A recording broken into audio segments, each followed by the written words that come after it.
Hello and welcome back to the Geneva Dialogues Baselworld special. We're here at the fabulously lavish booth that is Graff, and joining us for this segment is CEO of Graff Watches, Monsieur Michel Pitteloud. Sir, thank you very much for joining us.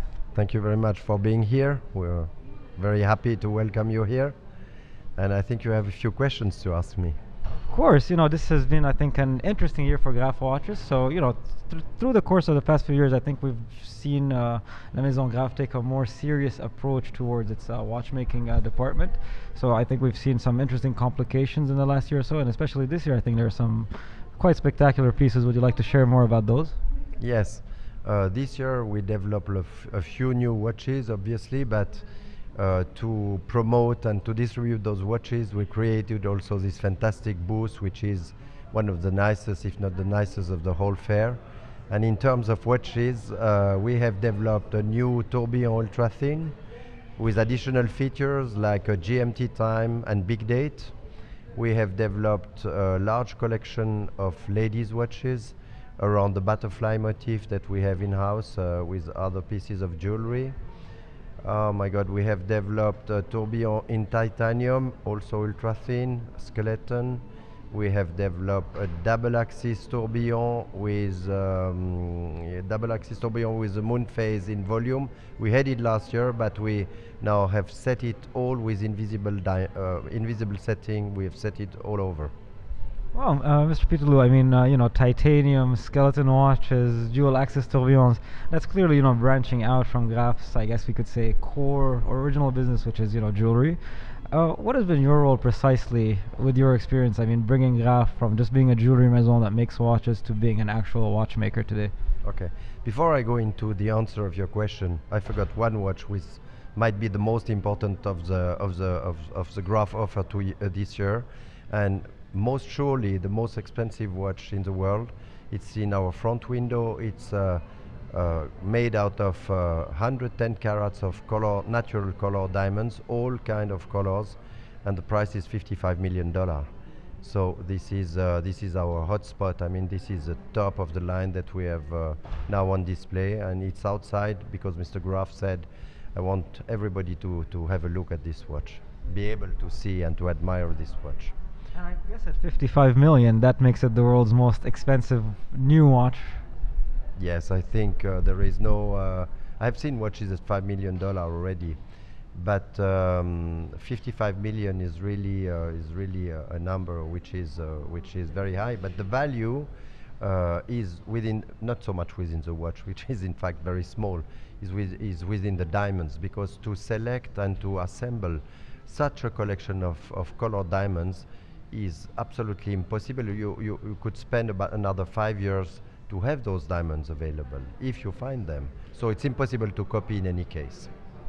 And that's quite interesting. I think is the marriage between Graff's know-how and how could I say renowned skills in jewelry making and incorporating that into watches, which still appeal, I guess, to mechanical watch lovers. What has been challenging for you in bringing Graff from, again, just making jewelry to making actually mechanically interesting watches? Well, look at this. The basic collection.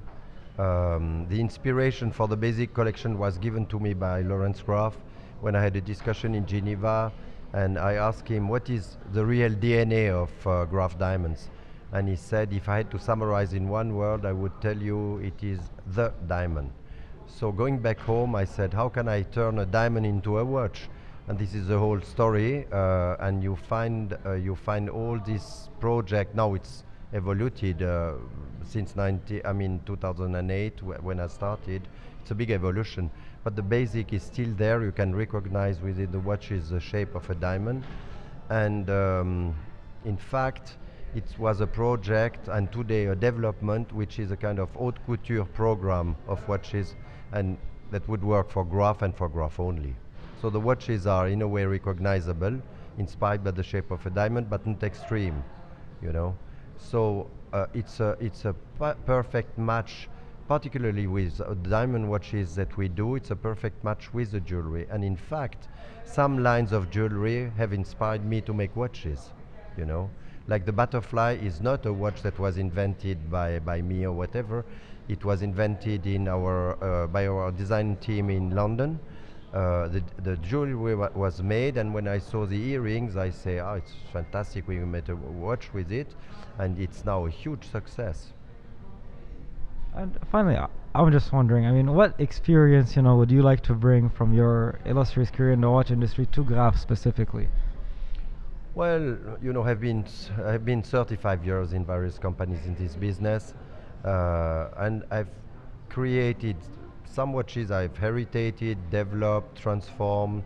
Some watches I have created, but I've never had the chance to start from scratch and to create a full program of watches, a full line, dress watches, sport watches, jewelry watches, etc. So the challenge is absolutely fantastic, and might be my last challenge in my life, but this one is really the one I love, because the contacts within the Graff family are great. I report to François and to Lawrence, and no later than this morning, Mr. Graff himself, Lawrence, called me up and congratulated me on the job done on the line, and particularly on the reaction after we have been in Basel, because he had a lot of reaction and feedback from customers or friends or so, and everybody is enthusiastic. So this is a good day for me. Excellent. Well, we're happy to share it with you, and thank you very much for joining us on the show. Okay, thank you for the interview.